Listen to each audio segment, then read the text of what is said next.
Assalamualaikum warahmatullahi wabarakatuh. Saya di sini akan menjelaskan tentang terminologi hadis.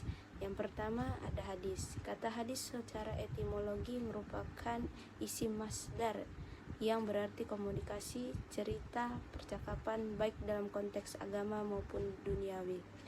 Al-Quran yang bersifat penggunaan kata hadis ditinjau dari sudut kebahasaan juga dapat ditemukan dalam Al-Quran.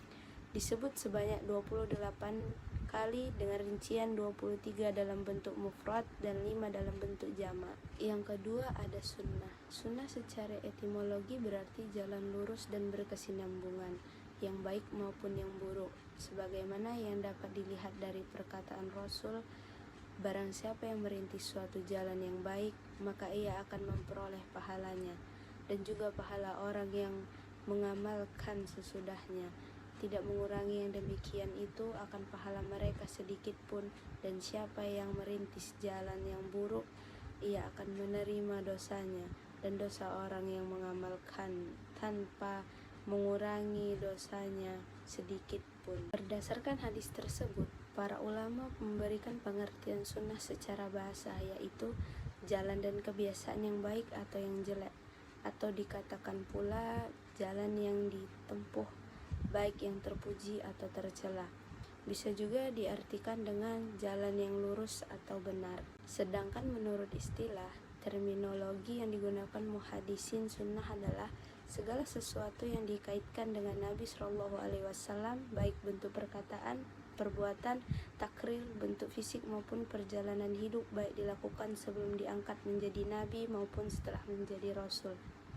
Sedangkan menurut ulama ushul fiqh, definisi sunnah adalah seluruh yang datang dari Rasul Shallallahu Alaihi Wasallam selain Al-Quran Karim, baik berupa perkataan, perbuatan, takrir yang pantas untuk dijadikan dalil dalam menetapkan hukum syar'i. Ketiga ada kabar.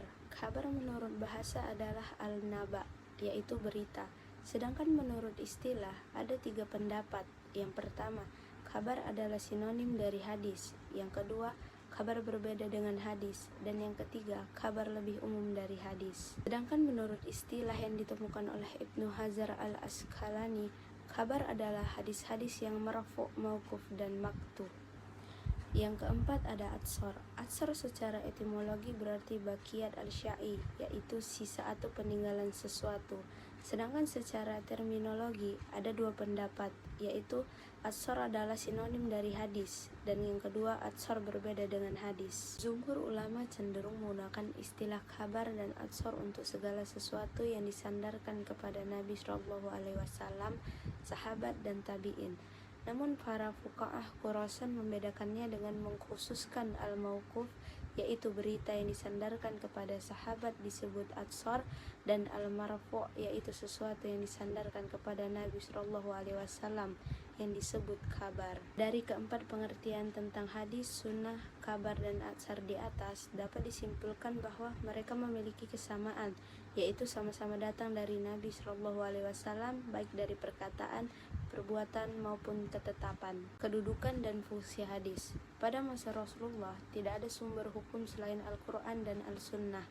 Dari segi keberadaannya sebagai wahyu dan sumber syariah yang wajib diamalkan isinya, sunnah sejajar dengan Al-Quran, karena ia berfungsi menjelaskan sebagaimana firman Allah.